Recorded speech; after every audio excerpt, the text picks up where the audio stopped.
milieu central est l'essence même du jeu de son équipe, capable aussi bien d'action défensive que de contribution offensive. Qui a réussi cet exercice en cette saison 2021-2022? Pour répondre, nous allons nous appuyer sur 3 critères. D'abord, son apport dans le jeu, s'il est à l'origine d'actions de but. Ensuite, ses performances techniques, aussi bien les passes clés que la contribution défensive. Et enfin, s'il a aidé son équipe à remporter les titres. Voici le top 10. 10e, Hakan Çalhanoğlu, Inter Milan. Le passage du Milan AC vers le rival Inter est souvent difficile à avaler pour les supporters.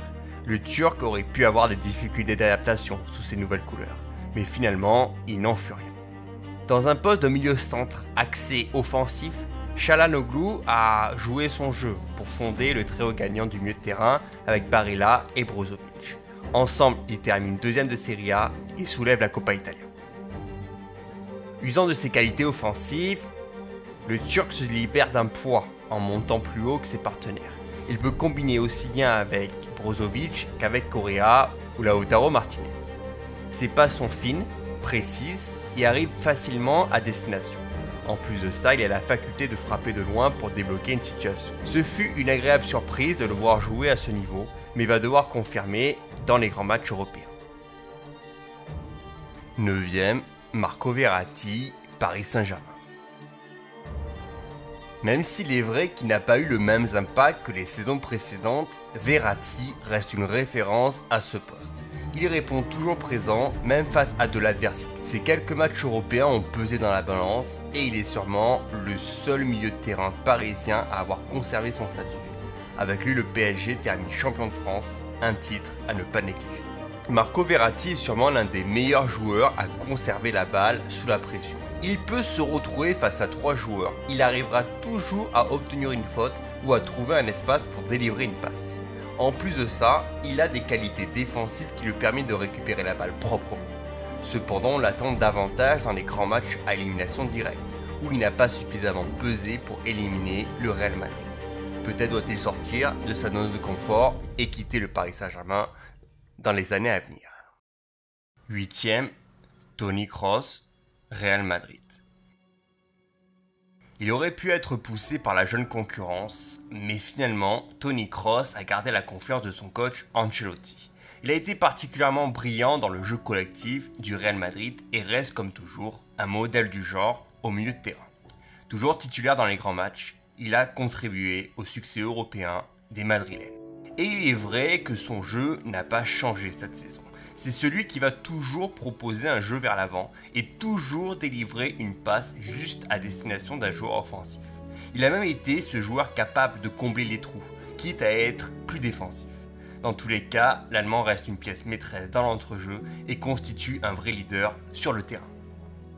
7e, Pierre-Emile Højbjerg, Tottenham. Même si la saison des Spurs est composée de hauts et de bas, s'il y en a un qui est resté régulier, c'est bien Pierre-Emile Højbjerg. À 26 ans, il est l'un des milieux de terrain les plus complets de sa génération et s'impose comme une valeur sûre aux côtés de Betancourt. Titulaire à 36 reprises, en Première Ligue, il a aidé son club à atteindre son objectif de qualification pour la prochaine Ligue des Champions. Toujours en jambes, il va effectuer un pressing permanent sur ses opposants pour chipper la balle dans les meilleurs moments. Il est difficilement franchissable et couvre la totalité du terrain à plusieurs reprises. Il a toujours de l'énergie à revendre, quitte à courir jusqu'au but opposé.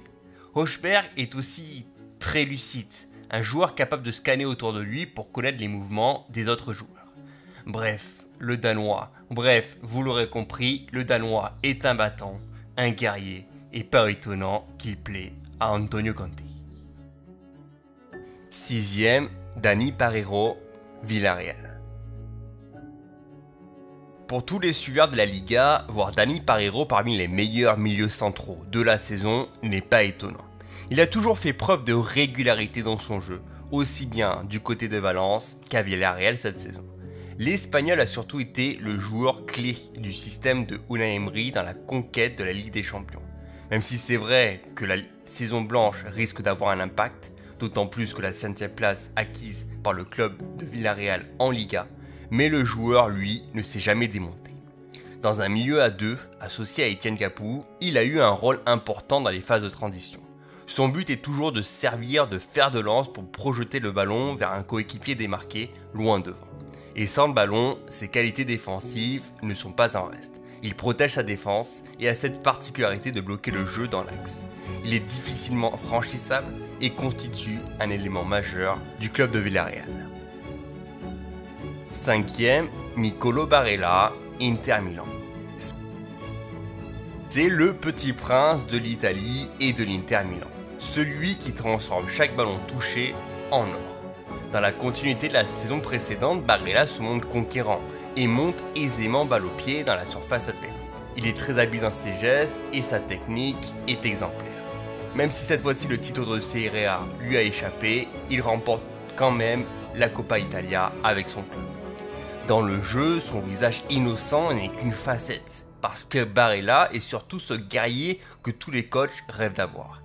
Il est discipliné, calme, comprend le jeu et voit toujours une opportunité de casser les lignes en lançant un partenaire vers l'avant.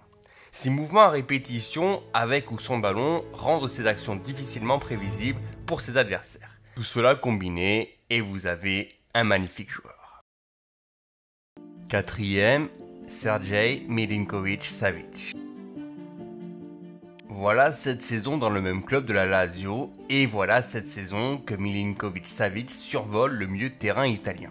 Cette année, il a encore été une nouvelle fois dans les bons coups. Figurons même dans l'équipe type de Serie A avec 11 buts et 10 passes décisives. La Lazio est certes en dehors du top 4, mais les méthodes Sarri a permis au club d'avoir la deuxième meilleure attaque. Et si Ciro Immobile a terminé meilleur buteur de Serie A, il le doit surtout à son partenaire serbe qui a su lui adresser des bons ballons dans la profondeur. Milinković-Savić est arrogant de talent, il est intelligent, il voit le jeu et il est surtout très précis dans ses passes. Et sous Sarri, ses performances ont doublé. Il est tenace dans ses mouvements et sert de support aussi bien à sa défense qu'à ses attaquants. Annoncé du côté de la Juve, le Serbe va pouvoir évoluer davantage dès les saisons prochaines. 3e, Jude Bellingham, Borussia Dortmund. Le plus jeune et sûrement le plus talentueux de tous. Jude Bellingham grandit une nouvelle fois sous les couleurs du Borussia Dortmund. Il se montre très impressionnant balle au pied et utilise toute sa tête pour faire des différences. Pas étonnant qu'il ait joué la totalité des matchs cette saison avec le Borussia, mais n'a pas pu empêcher une saison vierge de titre. De par sa polyvalence à jouer dans tous les compartiments du milieu de terrain, Bellingham reste considéré comme un véritable numéro 8, capable aussi bien de créer le jeu à son compte que de défendre comme un guerrier sur chaque ballon adverse.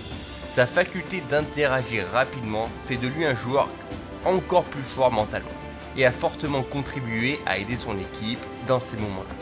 Il a un fort caractère, certes, mais il a surtout une mentalité de guerrier. 2e, Luka Modric, Real Madrid. Inarrêtable Luka Modric qui, du haut de ses 37 ans, parvient toujours à prendre le match à son compte. Il a encore une fois la pièce maîtresse du Real Madrid et il sera difficilement remplaçable quand il partira. Le titre en poche en Liga, suivi de nombreuses fulgurances en Ligue des Champions pour amener son club vers le plus beau des trophées. Sur le terrain, toujours les mêmes caractéristiques. Un jeu simple associé à de nombreux efforts. Il a surtout cette clairvoyance au milieu de terrain qui lui permet de bien lire le jeu et d'anticiper chacune de ses actions. Ses passes clés sont un délice pour les yeux et surtout pour le plaisir de son coach Ancelotti. Il a été un véritable artisan, notamment lors de son match contre Chelsea où il est l'auteur de la passe décisive pour Rodrigo, amenant le club vers les sommets et les étoiles. Et l'histoire avec le Real Madrid est loin d'être terminée. Premier, Thiago Alcantara, Liverpool. Il lui aura fallu du temps pour s'adapter, mais finalement l'homme fort de ce renouveau des Reds est bien Thiago Alcantara. Époustouflant de qualité, il bonifie chaque action de son équipe. Il a pris de plus en plus la place de titulaire, mettant même le capitaine Henderson sur le banc en fin de saison. Avec lui à la baguette, Liverpool a remporté la League Cup et la FA Cup. L'Espagnol est absolument partout. Il se déplace sur chaque opportunité, ne lâche à aucun moment son adversaire et va se proposer volontiers à ses partenaires. Avec une telle endurance, Thiago occupe toute la largeur du terrain. Et balle au pied, mon Dieu, quel génie! Sa vision de jeu surpasse la normale et peut trouver un coéquipier à l'autre extrémité du terrain. Cette saison, il n'y a pas un autre milieu central qui égale son talent et il mérite totalement sa place de numéro 1.